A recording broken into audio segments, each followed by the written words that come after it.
So why wouldn't the Russian people reelect him to office? But it wasn't just about Putin. It was also a vote in confidence of the Russian nation, the the the the state of the nation, so to speak, and the future of the nation. In 2020, the United States held a presidential election that you know captured the attention of many Americans, and record numbers of voters went out there. They said that Donald Trump got the second largest number of votes for president in the history of the United States. The only person to beat him was Joe Biden, who got a few million more votes. And so you're like, wow, that means that the American people are engaged in everything. 66% of the population of the eligible voters participated in that. 77% of Russia's eligible voters participated. Now, if it was just, oh, Putin, we have no other choice. Oh, it's a dictatorship. Oh, you know, the oligarchs and the autocrats will decide who's going to lead. We're not we the people have no say. You would have had under 50% of the population show up for the vote. 77% of the Russian eligible electorate showed up to vote, which means that the Russian people said, we believe in this. This is what we believe in. And one of the reasons why they believe in it is, of course, because of the success of the last quarter century that they've been led by Vladimir Putin out of the abyss of the 1990s, but also that because of this Ukraine conflict, last summer, Russia passed a new foreign policy that was predicated on the notion that Russia was a great civilization on par with any other civilization in the world. Prior to that, the Russian people had been prone to saying, oh, we're an inferior nation, inferior to the West. And that's why all these, Navalny types were looking to the West because they lacked confidence in who they were as Russians. Today, the Russians are very confident in who they are and very comfortable with who they are. They like who they are. And so you have this new foreign policy that is predicated on Russia is a civilization on par with all the great civilizations of the world, and that this great civilization will never subordinate its interests to any other nation or group of nations. There will be no more kneeling before the West. Russia will stand in front of the West. This is the Russia that the Russian people believe in, and this is the Russia that the Russian people went out and voted for. It wasn't just a vote for Putin. It was a vote for Russia. They were participating in a process that they firmly believed would lead them down a better path or continue down this good path.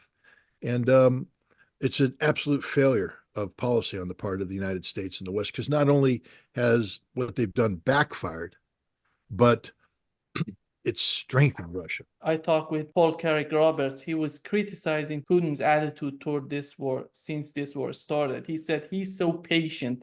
He's letting everything to escalate. If they send these Taurus missiles to Ukraine and they hit the Kerch Bridge, they hit Crimea, what would be the reactions on the part of Russians? Are they going to sit in back and be patient and just going along with this escalation? Let's put it this way. With all due respect to Mr. Roberts, he doesn't know anything about the military.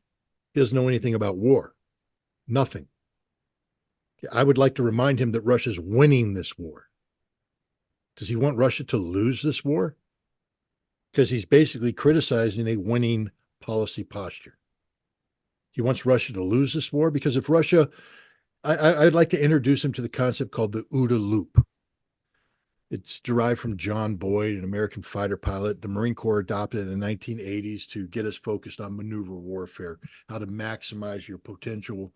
And you do this through the OODA loop, which is observe, orient, observe, decide, act. Basically, you orient yourself on the problem, you observe it.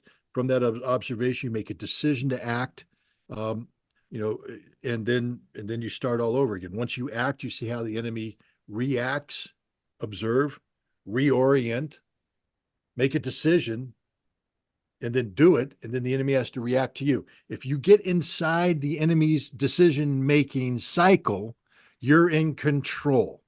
And so for Mr. Roberts, who has no knowledge of this, or at least he has no concept of how it's applied, he wants Russia to let NATO and Ukraine initiate the OODA loop, so that Russia's reacting to them.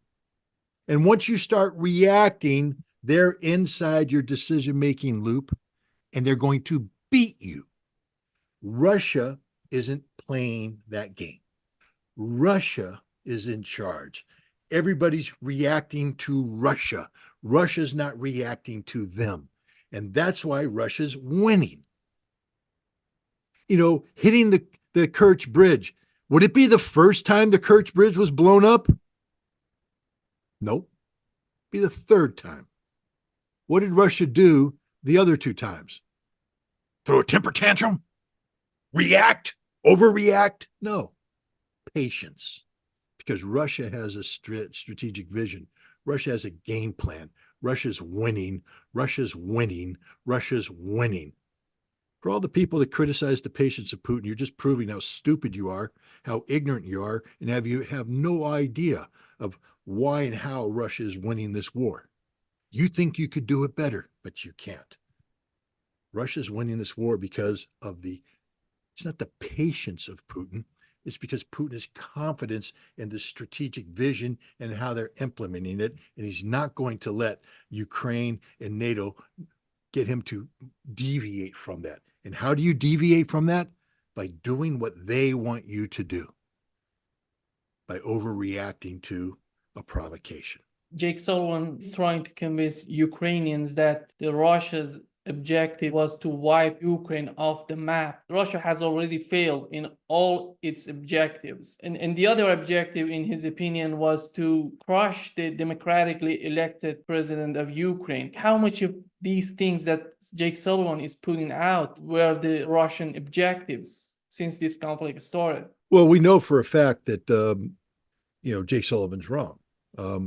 Because the Istanbul communique, which represents the negotiations that took place between Ukraine and Russia in the immediate aftermath of the initiation of the special military operation, proves that Russia's goals were not territorial acquisition.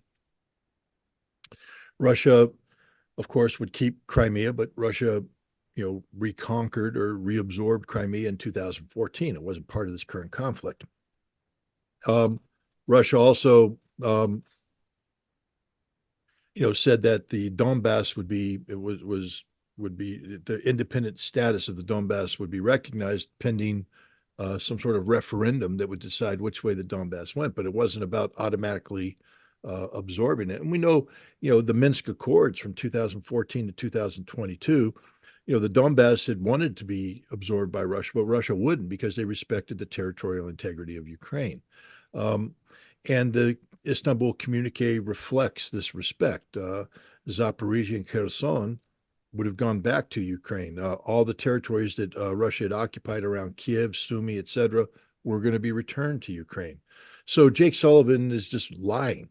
The only reason why Russia went down the path that led it to the absorption of Novorossiya, the 4 new territories, is because the West rejected the Istanbul communique, and the Ukrainian government doubled down on continuing their policy of cultural and ethnic genocide against the ethnic Russians of Ukraine. And so Vladimir Putin, a Russian leader who in 2005 told the Russian Federal Assembly that, he is the leader of the Russian nation, not just the Russian Federation, the Russian nation. And the Russian nation is comprised of people that have, the same history, the same culture, the same language, the same religion, shared values. And the ethnic Russians of Ukraine are part of the Russian nation. And now the Ukrainian government, with the backing of the West, said we're going to allow the cultural genocide to take place, the erasing of their Russian identity. And so Putin stepped in and he's absorbed those territories as part of his plan of protecting them. And I can guarantee you that if this war continues, he will likely absorb more territories, not because that was the initial Russian objective. Jake Sullivan knows that that's a lie. He knows what the Russians wanted. But it's because it's, required as long as you have this insane, ultra-nationalist driven Ukrainian government sustaining policies of ethnic genocide, cultural genocide of Russians. So, Sullivan's wrong on that. so it wasn't about, territorial accuracy. The destruction of Ukraine. Look, the Russians were going to let Ukraine live intact. Not now. It's over. There will be no Ukrainian state when this is finished. And that's because of Jake Sullivan. Jake Sullivan is to blame. Joe Biden is to blame. Emmanuel Macron is to blame. Schultz is to blame. Anybody who talked about giving Ukraine extended range ammunition is to blame because Russia has said right now, Putin said it the other day, we will have to build buffer zones. And the buffer zones are designed by the maximum range of the of the of Ukraine's best long range systems, and they will draw a line that ensures that those weapons, if fired from Ukrainian soil, can't hit Russian soil. And you've pretty much taken all of Ukraine off the map now because of the weapons we've provided Ukraine. We're providing them weapons to save them. No, you provided the weapons that guarantee there will be no Ukraine when this is done. And that's the reality. Jake Sullivan is just spinning this. Again, it's like the captain of the Titanic uh, trying to come up with an excuse about how that iceberg got there and tore a hole in the ship. It's because you're a bad captain. You made a number of bad decisions, but now he's going to blame global warming, or he's going to blame a school of dolphins who influence the flow. He's going to blame something that's nonsensical instead of taking responsibility for his own actions. Lloyd Austin said Putin will not stop at Ukraine, but Ukraine can stop Putin if we stand with Ukraine and provide them with weapons it needs. And Ukraine's survival is on the line, and all of our security is on the line. The question is this: to what extent the West is willing to risk a new war with Russia? Let's look at NATO. We know that NATO believes that any nation that wants to join NATO, except Russia. When Russia offered, they said no. But any nation other than Russia that wants to join NATO should be allowed in. Um, and that's Russia's drawn a line. They said no. Ukraine will never be allowed in. Georgia will never be allowed in. Um, so for Russia to win, it means that NATO's open door policy has been checkmate, um, and that's a problem for NATO. Um, the other thing is that NATO is an extension of, it's the military power extension of the European Union, and the European Union's about a unified Europe. Um, if Ukraine is defeated, as it will be, it's a defeat for both NATO and Europe, the European Union, and you're going to start to see deep fractures developing within NATO and the European Union, and leads to their collapse. So in many ways, the Europeans are right. A defeat in Ukraine will be a defeat for Europe and NATO. Of course it will be, because they defined the war as that way. But Russia's not going to move into Poland or move into NATO unless NATO attacks first. NATO's preparing to attack first. Emmanuel Macron is preparing to send thousands of troops into Ukraine. Um, basically the precursor for up to 60,000 non-NATO NATO troops, meaning they come from NATO nations, but they're not going to call themselves NATO. But I can guarantee you this: if Russia stands back and allows these 2,000 troops to be deployed in non-frontline situations, there's the old analogy of the camel in the tent. If you let the camel stick his nose under the tent and you don't bash it away, the camel's coming in the tent and you can't stop it. If you let 2,000 French troops go into Ukraine and you don't bash them away, you'll end up with 60,000 European troops in Ukraine. And then NATO will transform that under an Article 4 excuse into a NATO protectorate. And now NATO has taken over Western Ukraine. Russia can't allow that to happen, or else they lose the conflict. So, we're talking about a situation where NATO's getting ready to attack Russia. And if this thing goes south, because the French troops will be killed. Understand that. Everybody needs to understand that. Every French soldier that goes in there will either be dead, wounded, or taken prisoner, or compelled to retreat. That's the only way it ends. There will be no French victory. There will be no NATO victory. But if France suffers that defeat, then they have to protect this force. They'll probably seek to reinforce this force because France can't afford politically to retreat, so they have to double down on stupid. But if you can't protect it from within Ukraine, that means you'll have to project power from without Ukraine. Where's that power going to come from? From NATO. NATO just attacked Russia. Do you remember when Vladimir Putin said that we have no plans on attacking Poland unless Poland attacks us? we're creating the conditions where Poland is going to attack Russia. Romania is going to attack Russia. And don't be surprised when Russia counterattacks and we find ourselves in a nuclear conflict and the entire European continent is destroyed, because that's what will happen. That is a guaranteed outcome. There's no other outcome from that scenario. So that's the direction we're heading. If Europe wants to commit suicide, so be it. I mean, it's a shame. I sort of enjoyed going on vacation in Europe. I did like the city of Rome. I did like London. I did like Paris. I liked Brussels. They'll all be gone because of the stupidity of Emmanuel Macron. There is an article in the Washington Post says that there are Ukrainian villages with no men left. And at the same time, we see the Polish general Raymond Adzerjak, I don't know how to pronounce his name. He says that the losses of the Ukrainian army in this conflict should be counted in millions, not hundreds of thousands. Do you think he's exaggerating in terms of the casualty on the part of Ukrainian, or he's reporting on the reality of the issue? He's reporting on the reality of the issue. I've been saying this all along. People have been, no, no, no. I've been telling you. I've been counting the casualties. You're one of the people. Scott, that sounds a little high. How can you back it up? Military math. Today, I think it's accepted by most people that at least 500,000 Ukrainian soldiers have died. But when you count in the missing and stuff, that number could climb to 750,000, 750,000. Now, when you take a look at the battlefield statistics, you're looking at normally a dead to wounded ratio of at least 2 to 1, but probably 3 to 1.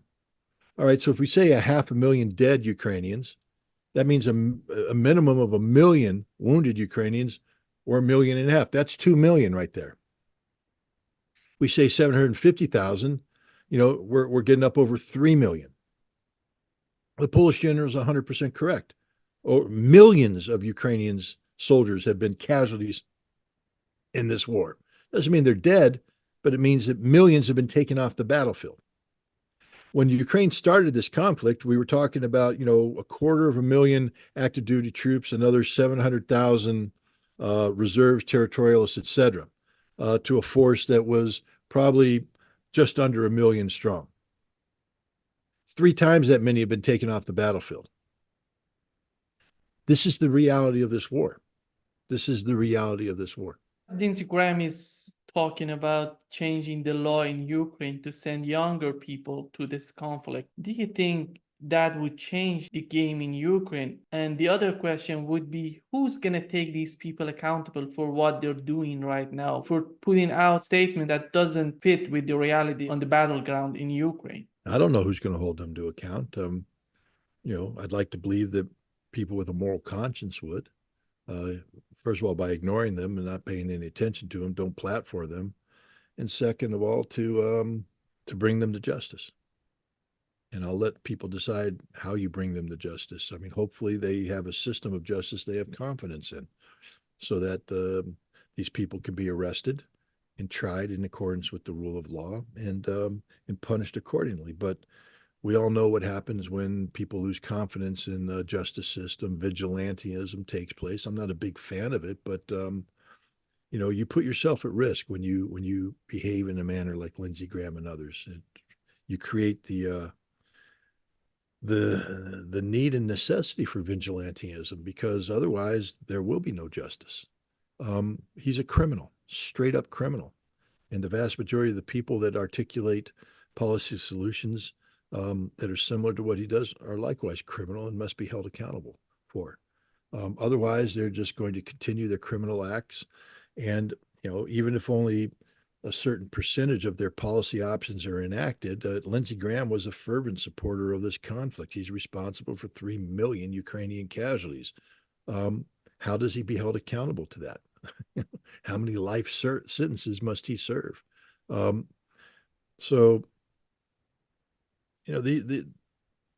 just hope that Europe is listening to an American senator who's talking about Europe and talking gleefully about the need for Europe to sacrifice a generation of its manhood for an American senator's geopolitical wet dream. I mean, it's just ridiculous. The head of Russian intelligence says that France is willing to send 2,000 military personnel to Ukraine. At the same time, we heard the same thing coming out of the French media. When Victoria Nuland was there and everybody was talking, she is pushing this idea of sending troops to Ukraine. Now she's gone. And who's driving the show? Who's running the show in your opinion right now? Europe. Europe is responsible. No one's pushing Europe. Europe found itself in a very difficult position. They had leaned forward, expecting America to be alongside them the whole time. America has pulled back because of domestic political realities related to the upcoming presidential election. And then those realities have led to a holding the $60+ billion support package of Ukraine being held hostage.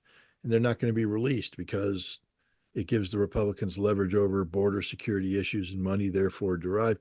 And the Republicans just aren't going to give this one up.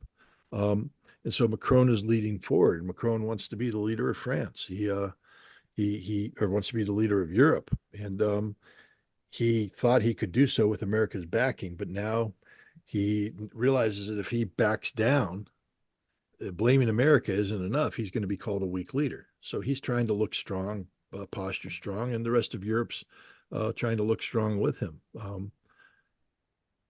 No one's pushing them into stupidity. It's their own inherent, hubris and arrogance and ignorance that's causing this to happen. The other thing that they're talking about is frozen Russian assets recently. They're talking about sending these assets to Ukraine. In your opinion, at the end of the day, would they do that, or they're talking about it? If they didn't believe there would be consequences that would be extraordinarily detrimental to their economic health, long term and short term, they would do it. So what they're doing instead is they're seizing the interest money. I mean, $300 billion in banks, it makes a lot of interest. And I think there's, a significant chunk of money that, that has emerged. So they're taking that. I think Scholz, the German chancellor today, just said that taking the interest rates, it doesn't belong, taking the interest that's accumulated, it doesn't inherently belong to Russia. Therefore, it's not theft. No, it's theft. It's theft. If you had a bank account, an interest-bearing bank account, and I went to the bank and said, it's a holdup, but all I want is the interest that accrued from his account. Don't touch the principal. Do you think the bank would say, oh, that's not robbery? Here, let's give it to you. No, it's robbery. You're taking money that's not yours. Those Russian assets are deposited by law. They generate interest, and that interest belongs to Russia. And to take that, it's theft. And there will be consequences. One, the whole world's looking at this and they have to make a decision. Is if we continue to participate in this situation, there may come a time when people turn on us and take our money. This is unhealthy. And then the other thing is retaliation. The Russians aren't just going to sit here and take this. I mean, the nations that start, stealing Russian assets may find that some of the hundreds of billions of dollars of assets that remain frozen in Russia because of the conflict will just be taken over by the Russians as a way of compensating themselves for the losses that have taken place. We see these differences between the Ukrainian foreign minister and Zelensky. And on the other hand, the brother of mayor of Kiev was talking about if we can replace Zelensky when we are at war with Russia, of course we can replace Zelensky as well. Do you think, with all that said, is that possible to see some sort of changes in Ukraine, or Washington is controlling everything there? I mean, Washington influences everything, but clearly they don't control everything, or else there wouldn't have been a crisis of confidence between Zelensky and Zelensky. I think that there will be change in Ukraine.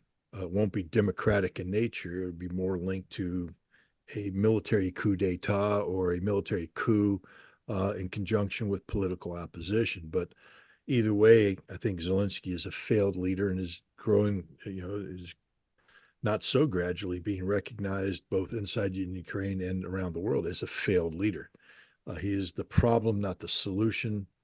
And I think you're going to see Zelensky removed from power. In Germany, despite having Olaf Scholz talking about getting more involved in the war in Ukraine, we have the leader of Alternative for Germany, he says that he is willing to repair the Nord Stream pipeline and put it into operation. Do you think that this party is going to be the next party in power in Germany?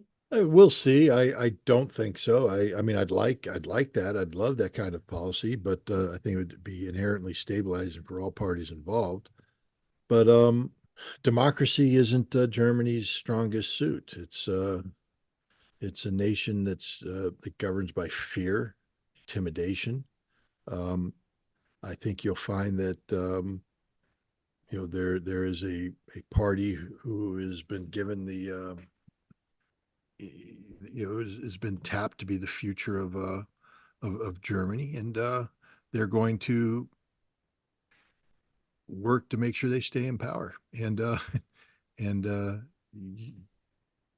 they stay in power by appeasing the United States. They stay in power by continuing to promote the dream of a unified Europe. They don't stay in power by doing what's right for the German people. The best thing that could happen to the German economy is to turn. There were 4 Nord Stream pipelines. 3 of them were destroyed or damaged. There's one that's still open. It could be open today. Open that up, repair the other ones, get the oil flowing in, preserve as much of the European or the German industrial base as possible. But that's not the direction they're heading. No. Do you understand why Sweden is getting more and more involved in this conflict? Why they're doing this? What's the main goal? Well, I mean, they joined NATO, and so now as the junior member of NATO, they of course want to make everybody believe that they're willing to pull their own weight. So that's what's behind it. It's simple as that. They aren't thinking through the consequences.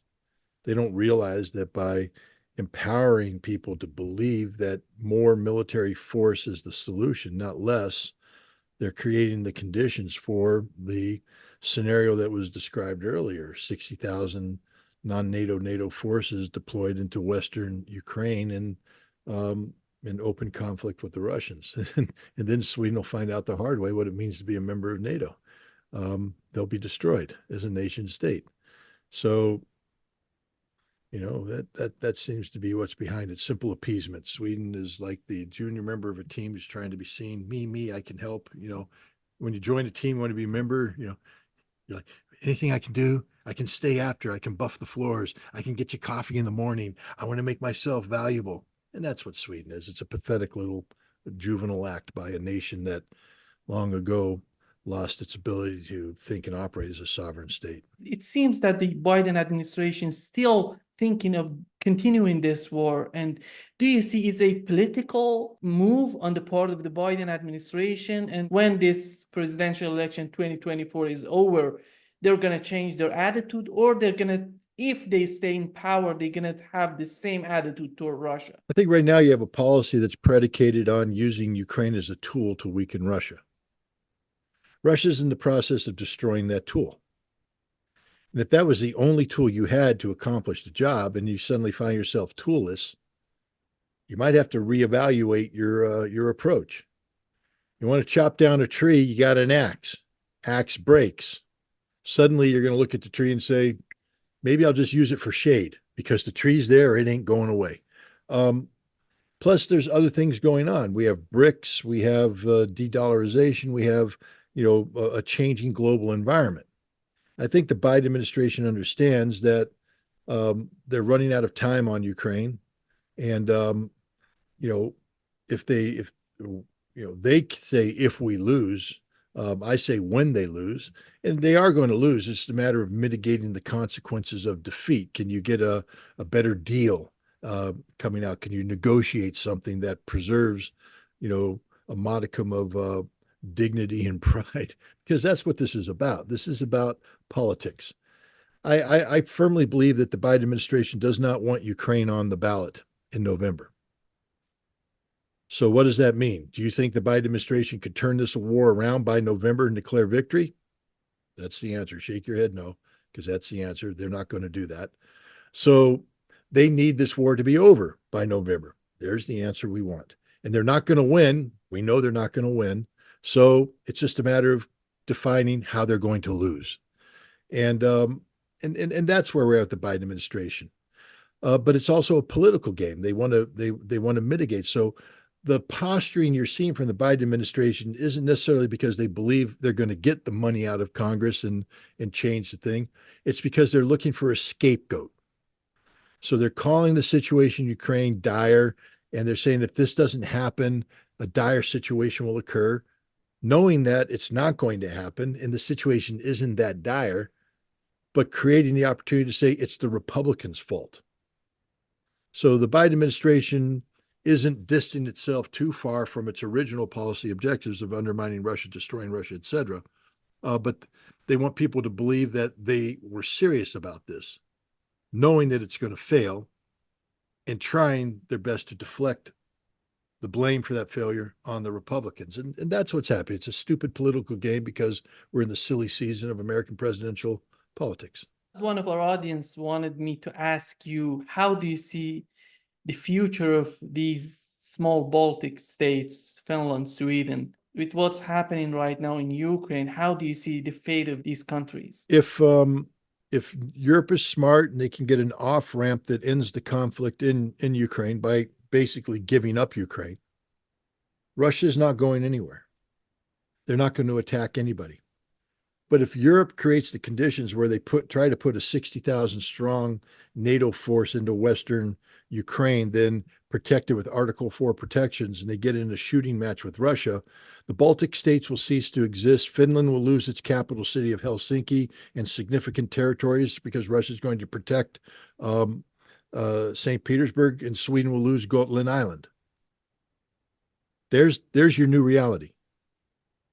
And that's what will happen because NATO can't beat Russia.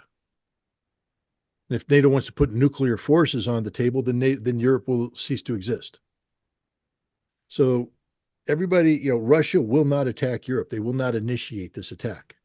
But if NATO attacks Russia, there will be no independent Baltic states. Poland will lose significant territory. Romania will lose territory. Finland will lose territory. Sweden will lose territory. That's the reality. Finland may even cease to exist. Hope the Finns enjoy that, returning back to Russian control. You had a chance, Finland. You see, Finland has to understand that, Russia gave them a gift in 1945, the gift of life. But the gift of life, because remember, Finland joined Nazi Germany to fight the Russians. Finland's responsible for 1 million deaths in St. Petersburg. Finland should have been put to the sword, eliminated, and nobody would have blinked an eye. Nobody was stepped up to defend Finland. But Russia said, no, Finland can exist. The Soviet Union said it, but they were predicated on permanent neutrality. Finland has opted out of neutrality. So if Finland wants to become part of a NATO-driven war of aggression against Russia, I would be surprised if Russia allowed Finland to continue to exist. I wouldn't if I were the Russian leadership. One of the questions that comes to everybody's mind that Finland was one of the countries that survived the Cold War. It's unbelievable how they decided to join NATO. And do you think they were forced to join NATO or they decided by themselves? I think Finland made a decision that neutrality, they got arrogant and they believed that Russia was no longer in a position to challenge any deviation in their neutrality posture. And you have a segment of Finnish society that believes that they belong both feet firmly in the West to continue to exist as a neutral nation, especially at a time when Europe was divorcing itself and Russia was divorcing itself from Europe and vice versa. Finland didn't want to be like that battered child stuck in the middle of a bitter custody battle and a divorce. And so Finland picked a side. They chose that they want to be part of Europe, which means they need to be part of NATO. And they made the decision on their own volition.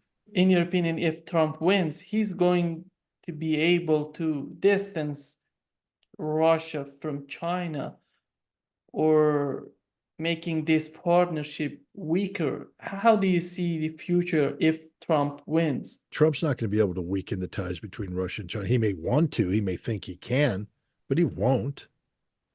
uh, the thing about Donald Trump, he has to understand is his term, his first term, if he gets reelected, but his time in office was marked by unpredictability and instability.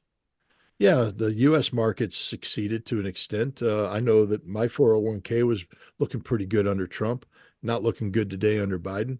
But other than that, this was a man.